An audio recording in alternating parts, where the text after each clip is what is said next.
Muchas gracias. Lo primero que todo, muy buenos días. Y quisiera en primer lugar agradecer la invitación que se me extendiera a participar en este tan significativo e importante seminario. Primero por la relevancia efectivamente del tema que dice relación con la transparencia y la rendición de cuentas. Y segundo, por evidentemente abrir espacio a la reflexión también a nuestra institución, entendiendo que de alguna manera la represento, aun cuando no soy portador oficial o portador de su voz oficial. Sí es importante tener este espacio y por lo mismo lo agradecemos muy sentidamente al Poder Judicial, tanto a la excelentísima Corte Suprema como a la Corte de Apelaciones de Arica, que nos hayan considerado en este evento. Y por cierto que es un tema de enorme trascendencia, porque todos los que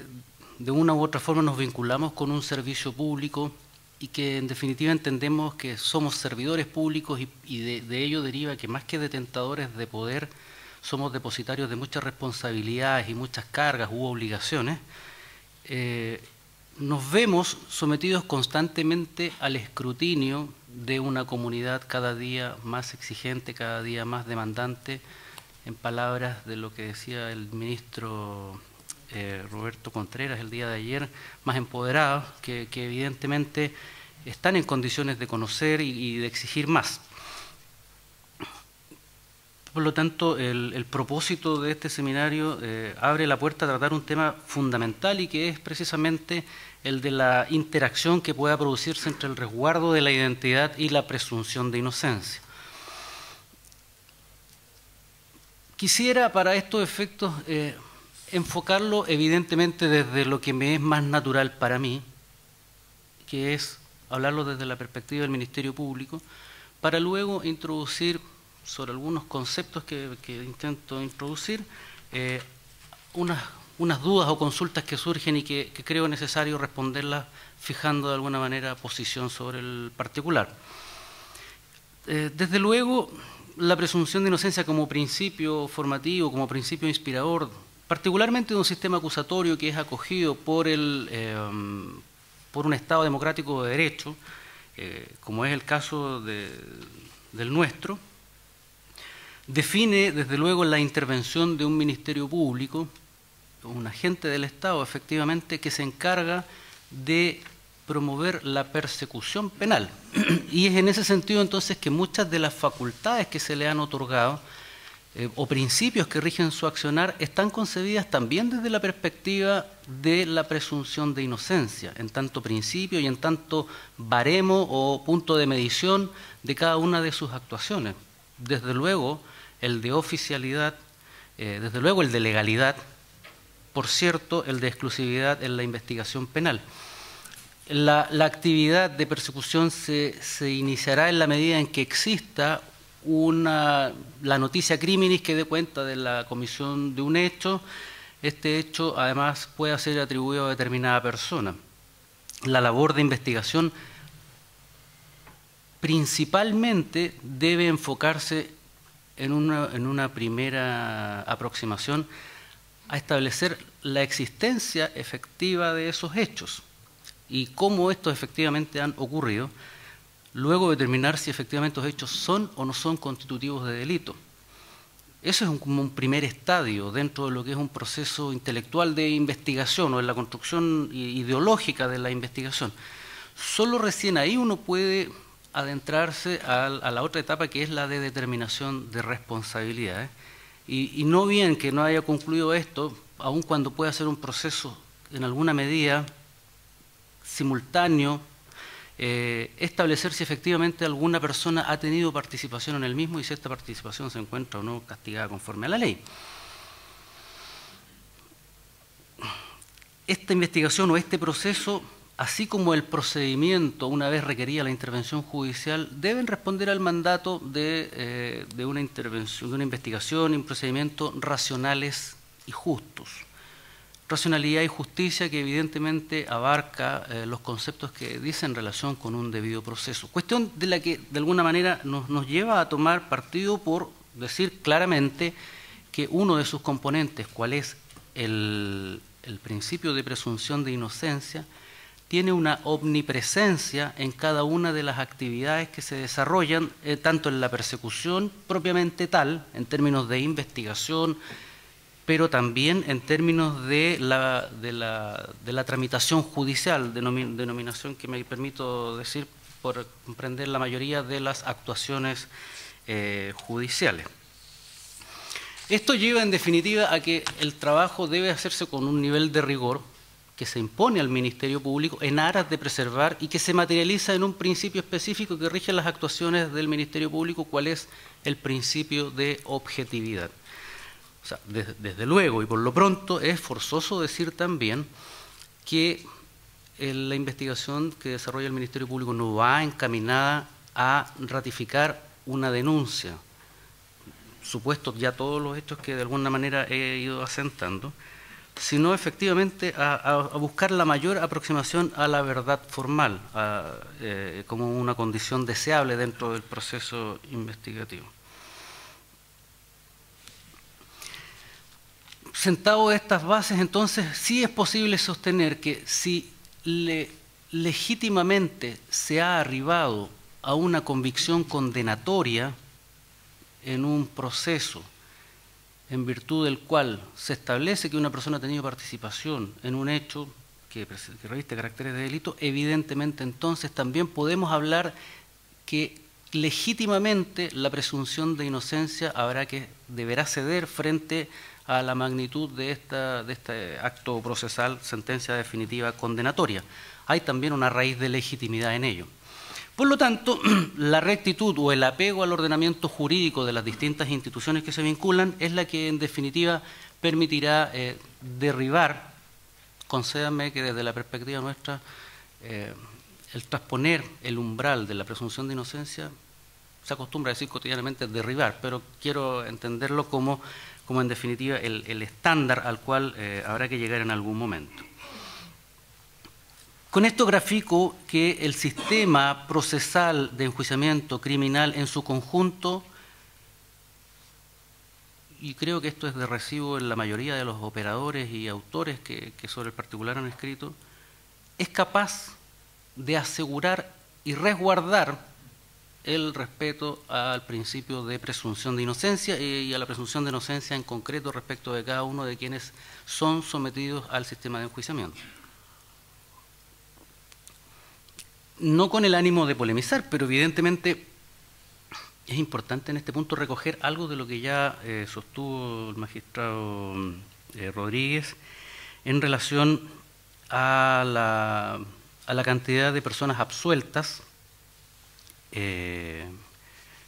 relación a la cantidad de juicios orales. La verdad es que no retuve, no alcancé a anotar, no retuve, pero hablamos alrededor de 6.500 y 1.500 la cantidad de absoluciones. Yo no soy de los que considere primero, y esto es una perspectiva evidentemente personal, no considero una absolución una derrota.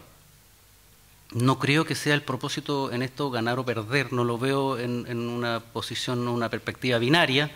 y creo que por el contrario, es parte del sistema que efectivamente deben existir condenas y deben existir absoluciones. Por lo tanto, tampoco puede llamarnos a una reflexión exacerbada el hecho de una cantidad determinada. Y si lo queremos llevar a números, creo que también hay que tener cuidado de no correr el riesgo porque puede llevarnos a una reflexión errada el considerar solo un espectro de las actuaciones que en definitiva terminan sobre la base de una sentencia condenatoria. Por cierto, hay también procedimientos simplificados y hay procedimientos abreviados que también concluyen y que evidentemente el margen de absolución es significativamente inferior. Dicho de otra manera, el 1%. Todo esto depende de cómo uno lo quiera enfocar. Y por lo tanto, si lo queremos enfocar desde la perspectiva de la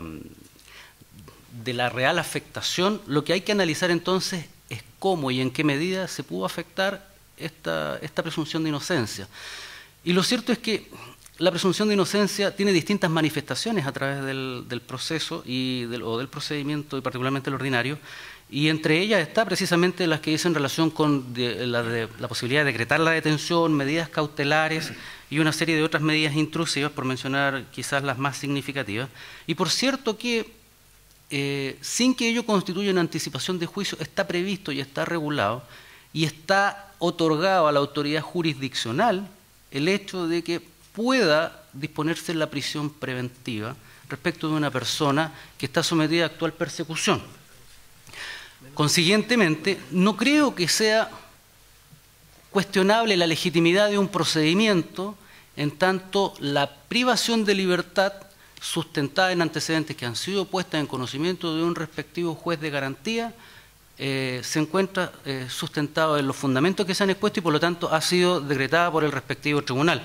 Es a esa instancia donde uno puede apreciar o no la legitimidad o no legitimidad de un proceso. Distinta sería la situación que una prisión preventiva no hubiese efectivamente reunido los requisitos y sobre esa base y no habiéndose dispuesto lo necesario, una persona hubiese permanecido privada de libertad injustificadamente. Cuestión que creo no ocurre. De hecho, y aquí quiero valerme del eslogan de la Defensoría que dice que sin defensa no hay justicia. Yo creo que la defensa efectivamente es tan trascendente su aporte que efectivamente genera un control no solo de la actividad del Ministerio Público, creo que también lo hace de la actividad jurisdiccional y tiene las vías recursivas para impugnar aquellas resoluciones respecto de las cuales considera que no se dan los presupuestos legales y como de hecho ocurre muchas veces, estas decisiones son las de primera instancia revocadas en segunda. Desde esa perspectiva, entonces, creo que hay que ser justos y hay que circunscribir muy bien el análisis respecto de estas situaciones que se van produciendo en el desarrollo de la investigación y del juicio. Ahora, el tema evidentemente no es ese, quería sentar algunas bases respecto de lo que vamos a hablar, creo que se me va agotando rápidamente el tiempo. Ciertamente el problema dice relación con el conflicto que se produce respecto de la difusión de la identidad de una persona y cómo esto puede afectar a la presunción de inocencia, es decir, cuando no se ha resguardado la identidad, entendido que, o asumamos que puede ser un objetivo de la presunción de inocencia el resguardo de la identidad, y vamos a ver también hasta qué punto, en relación con la publicidad de los actos o las actuaciones judiciales en general. Ese es el contexto del seminario y yo he pretendido llevarlo a ese punto porque precisamente entiendo que es donde podemos encontrar quizás mayor problemática. Y esto me lleva en definitiva a formular algunas preguntas como para poder ordenar el enfoque que pretendo dar. La primera es si la difusión de la identidad de un imputado efectuada por un medio de comunicación social en sí misma es atentatoria a la presunción de inocencia. Parto de la base del medio de comunicación social porque efectivamente entiendo que esto será un problema cuando trasciende la esfera privada, por lo tanto cuando ha estado a cargo esa difusión de un medio que tiene una difusión masiva y que transforma esto en un hecho público trascendente y no solo en un ámbito cerrado o privado. La respuesta a esta pregunta evidentemente dependerá desde luego del contenido de esa información. Si la información se circunscribe a señalar un acontecimiento que es de relevancia, y eso no lo podemos desconocer, hay un sinnúmero de hechos, a propósito de la mención que hacía el magistrado Rodríguez de la sociedad de riesgo, evidentemente hoy hay una mayor presencia o interés en relación con, yo diría incluso de traducir o llevar a nivel de conflicto penal muchas de situaciones que antes eran parte del cotidiano cultural y que hoy, sin embargo, hay un excesivo interés por llevarlo, pero otros que derechamente son de relevancia, casos que dicen relación con homicidios, casos que dicen relación con tráfico de drogas, por dar solamente ejemplos ilustrativos, que evidentemente son de interés de la comunidad y que también tienen todo el derecho a estar informados. En tanto, la información entregada y la información que se entrega obtenida por vía legítima no contenga un juicio de culpabilidad, yo personalmente no veo un inconveniente y no creo que eso sea una afectación a la presunción de inocencia, en tanto ya hemos asentado que la presunción de inocencia se sustenta en un procedimiento y un concepto bastante más amplio y que la única forma de transponer eso es a través de la sentencia judicial ejecutoria condenatoria. Distinta será la situación, evidentemente, cuando ésta contenga una anticipación de juicio o un juicio de culpabilidad respecto de esta persona, sobre lo cual el respectivo medio habrá que asumir la responsabilidad que corresponda. Sobre eso mismo, respecto ahora a las fuentes de información, ¿puede restringirse el acceso a la información respecto a la identidad de una persona que se encuentra actualmente sometida a un procedimiento criminal? Bueno, esto se encuentra regulado desde luego desde los artículos 1, 72 y 289 del Código Procesal Penal, que de alguna manera establecen también como una de las, y creo que es una garantía, la publicidad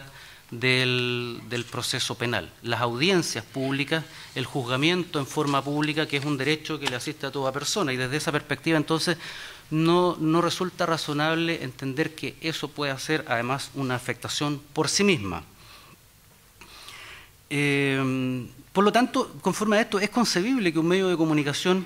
que ingrese a una sala de audiencias pueda tener conocimiento de lo que allí ocurre y por lo tanto pueda tener conocimiento de la identidad de las personas que allí se encuentran,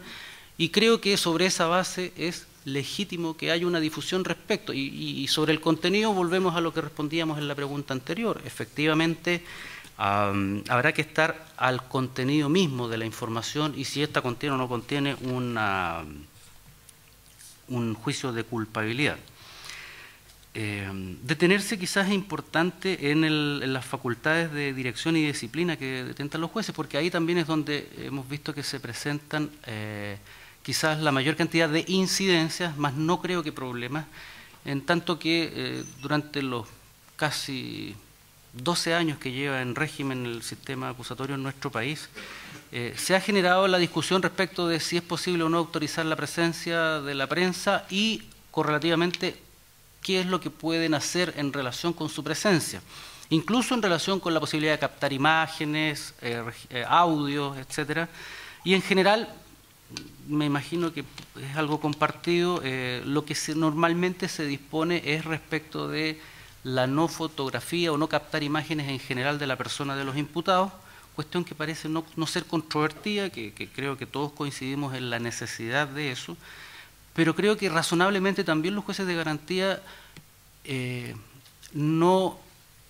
extienden el ámbito de aplicación a una especie de prohibición informativa, que creo que además también presenta serios riesgos de afectar otra garantía constitucional, que es la de la libertad de emitir opinión y de informar sin censura previa.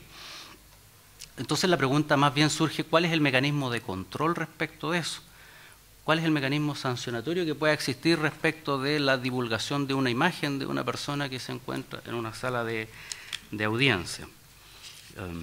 No parece, salvo por la vía de recursos de protección que señalaba el magistrado Rodríguez, dimensionarse algún otro, y bueno, y que no sea además por la vía de injurias y calumnias, que eventualmente podría ser la vía proteccional. Infiero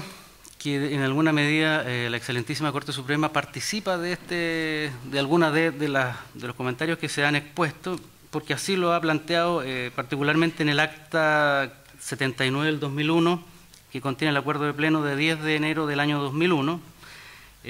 donde precisamente instruye a los juzgados de garantía en orden a que las audiencias ante ellos son públicas. Sin perjuicio añade que el tribunal pueda disponer a petición del fiscal o de otro interviniente su reserva, lo que solo corresponderá acoger cuando la gravedad de los antecedentes o sus circunstancias lo hagan aconsejable. Este criterio parece repetirse además en el instructivo sobre publicación de sentencias contenido en el acta 72 del año 2009, de 7 de abril, pero más específicamente en el auto acordado sobre coordinación del trabajo de prensa en juzgados de garantía y tribunales de juicio oral en lo penal del año 2009, de 30 de octubre. Me voy a permitir leer una parte de sus motivaciones, donde señala que el Poder Judicial está al servicio de la ciudadanía para administrar justicia, resolviendo conflictos sociales y protegiendo el ejercicio de derechos fundamentales del individuo. Su actividad es esencial para la existencia del Estado de Derecho democrático y se sujeta, entre otros, a los principios de independencia externa e interna de los jueces, la responsabilidad que les afecta, la territorialidad de la jurisdicción, la inexcusabilidad de su acción y, lo que nos, para efectos de esta exposición, la publicidad de sus actos y resoluciones. Estos principios deben conjugarse a fin de que la justicia sea más oportuna y eficiente para que la ciudadanía tenga pleno conocimiento de la actividad de los tribunales y acceso expedito a sus resoluciones a fin de hacer valer sus derechos. O sea, evidentemente también esta ecuación es un tema que de alguna manera ha estado presente también en todos los niveles. Evidentemente el máximo tribunal también ha debido, a propósito de este autoacordado, hacerse cargo de ello y asumir que efectivamente la publicidad de las actuaciones tiene como contrapartida un efecto que es la difusión o la comunicación pública que se puede hacer de estas actuaciones.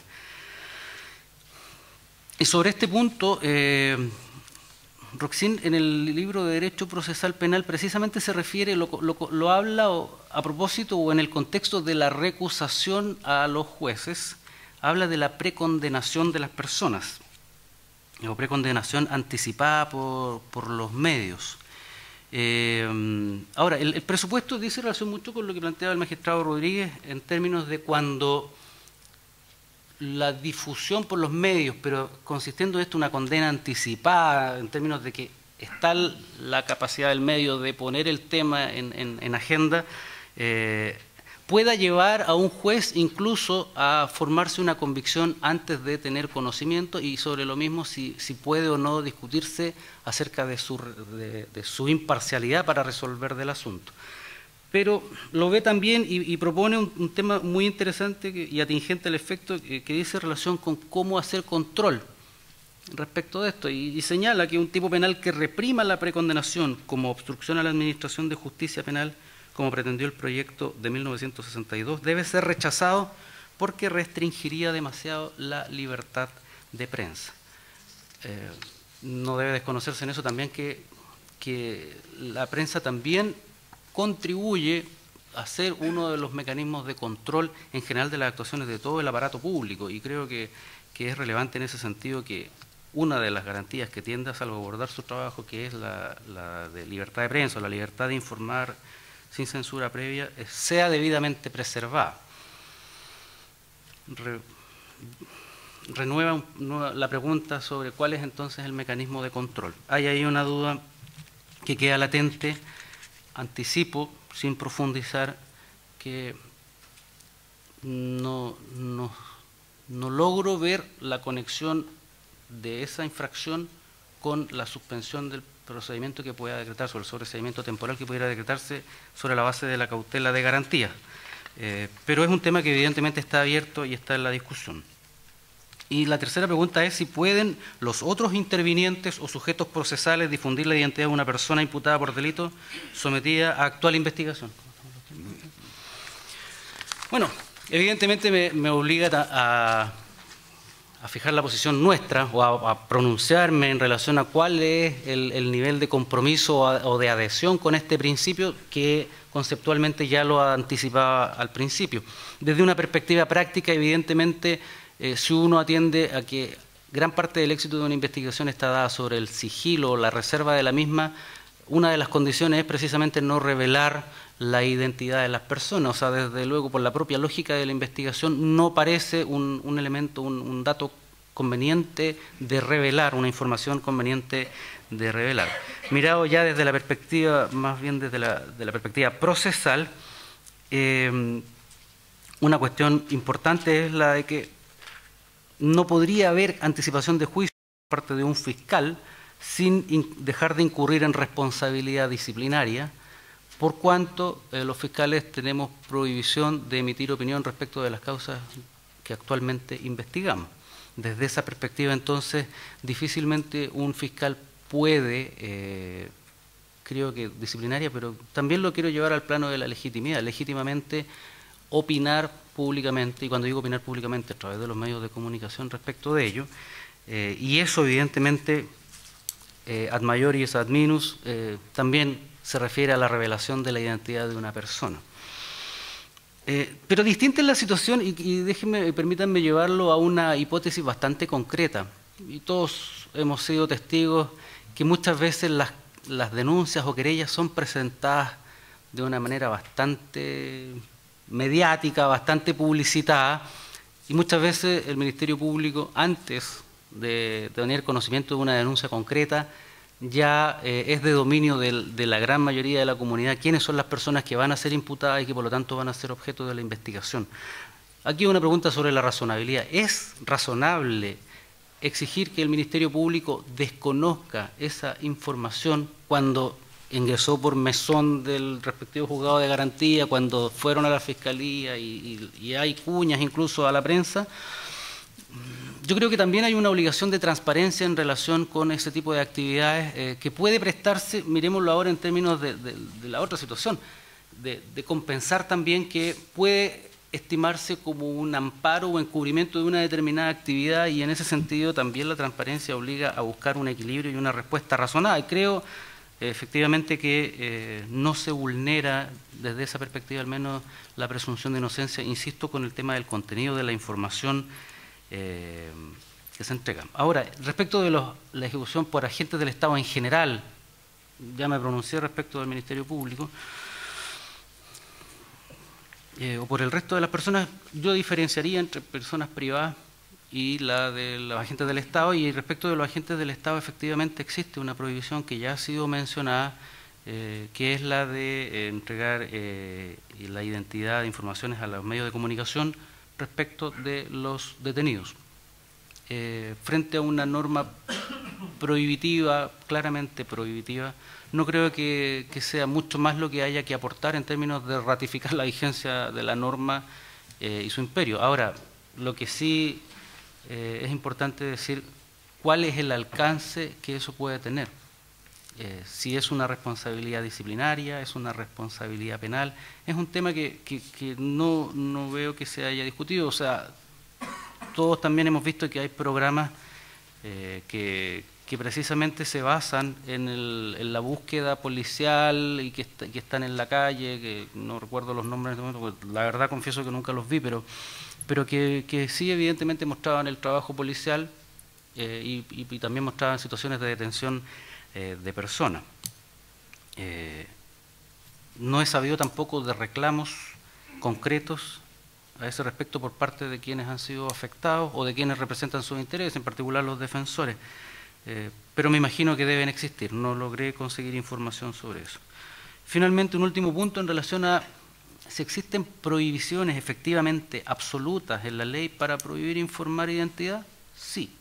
y está en el artículo 33 de la ley 19.733 o ley de prensa, que efectivamente impone a los medios la prohibición de informar la identidad de aquellos menores de edad que aparezcan imputados como autores, cómplices o encubridores. Cuestión que es importante también en esta otra perspectiva. Creo que esto refuerza en gran medida que al imponer una restricción específica, entiendo que es de interpretación restrictiva, correlativamente ratifica también que respecto de los otros hay un margen de disponibilidad de la información en términos públicos. De acuerdo con ello, entonces, es posible sostener que el principio de presunción de inocencia es fundamental en el sistema acusatorio y en un Estado de Derecho democrático, y que asegura en gran medida un derecho fundamental que es el derecho a la dignidad. Yo creo que también está consagrado en el artículo primero, en tanto la dignidad de la persona humana y particularmente la relación de la persona humana en su relación con el Estado. Y creo igualmente que el sistema cuenta con las debidas salvaguardas a este principio. Finalmente, y haciéndome de alguna manera cargo de lo que sostenía el magistrado Rodríguez, creo que efectivamente la interacción de ambos principios, hablo del principio de presunción de inocencia versus la de publicidad de las actuaciones judiciales o del juicio público mismo, nos obliga a llevar a la reflexión de todas estas posibles situaciones. Creo que es necesaria una evolución, hemos evolucionado, algo aludía también su señoría ilustrísima a propósito de las conversaciones que teníamos hace 10 años atrás, Entendiendo que evidentemente la presunción de inocencia es un bien, un valor intransable, por ser manifestación de la dignidad humana, pero también es cierto que llevado esto como conflicto de principio a un problema de interpretación de la ley, no puede sostenerse, no es sostenible que uno pueda caer en una interpretación abrogatoria valorativa, como creo o infiero es lo que se ha señalado por el magistrado Rodríguez a partir de la aplicación del artículo 10, en términos de que tenga la virtud de suspender el procedimiento. Creo que no diviso la relación de causa a efecto entre una y otra, pero bueno, cada uno tiene su área de facultades y en su momento podrá evidentemente hacer uso de ella. Muchas gracias.